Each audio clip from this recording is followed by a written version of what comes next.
bahwa di internal Polri adanya nuansa perang bintang. Saya kembali memohon kepada majelis hakim untuk mengadili saya dengan seadil-adilnya dalam perkara ini. Irjen Teddy Minahasa memohon tak divonis mati sebut kasusnya pesanan pejabat ada perang bintang. Irjen Teddy Minahasa memohon kepada hakim untuk tidak memberikan vonis hukuman mati.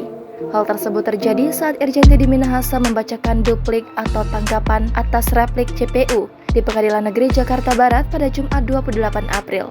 Sebelumnya diketahui Teddy Minahasa dituntut hukuman mati oleh JPU dalam persidangan. Irjen Teddy Minahasa diketahui jadi terdakwa dalam kasus peredaran 5 kg narkotika jenis sabu.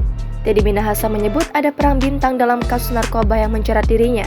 Teddy menerangkan terdapat 2 orang pejabat Polda Metro Jaya yang secara langsung memohon maaf karena telah menyeretnya dalam kasus ini. Majelis hakim yang mulia tidak bermaksud menyimpang dari pokok-pokok persoalan dalam kasus ini, tetapi hal ini perlu saya utarakan kembali terkait dengan penyampaian Direktur Reserse Narkoba dan Wakil Direktur Reserse Narkoba Polda Metro Jaya, Bapak Mukti Juarsa dan Bapak Doni Alexander kepada saya. Mereka membisikkan di telinga saya dan mengatakan, mohon maaf Jenderal, mohon ampun Jenderal, ini semua atas perintah pimpinan. Mereka berdua menampakkan ekspresi wajah yang serba salah saat menyampaikan kalimat tersebut kepada saya pada tanggal 24 Oktober dan tanggal 4 November 2022. Situasi ini mengisyaratkan ada tekanan atau desakan dari pimpinan dalam tanda kutip agar saya terseret dalam kasus ini. Karena itu patutlah saya menarik suatu kesimpulan bahwa di internal Polri telah terjadi persaingan yang tidak sehat atau adanya nuansa perang bintang. Kedua orang itu adalah mantan Direktur dan Wakil Direktur Reserse Narkoba Polda Metro Jaya, yaitu Brigjen Mukti Juarsa dan AKBP Doni Alexander. Hal ini membuat Teddy Minahasa yakin kasus yang sedang menjeratnya merupakan pesanan pejabat tertentu.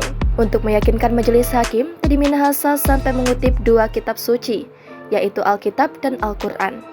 Saya juga izin mengutip firman Tuhan dalam Alkitab pada 1 Korintus pasal 13 ayat 4, kasih itu sabar, kasih itu murah hati, ia tidak cemburu, ia tidak membanggakan diri sendiri dan tidak sombong. Dan pada ayat 6, ia tidak bersukacita karena ketidakadilan, tetapi bersukacita karena kebenaran. Majelis hakim yang mulia, sementara dari Al-Quran, Teddy memilih membacakan surat Yasin ayat 82. Saya mengutip Quran surat Yasin ayat 82, innama amruhu idza arada syai'an an yaqula lahu kun fayakun. Sesungguhnya urusannya apabila dia menghendaki sesuatu, dia hanya berkata kepadanya, jadilah, maka jadilah sesuatu itu. Ayat itu dibacakan Teddy Minahasa karena keyakinan hakim akan memutuskan perkara dengan adil sebagai perpanjangan tangan Tuhan di dunia. Jangan lupa subscribe, share, komen, dan like ya!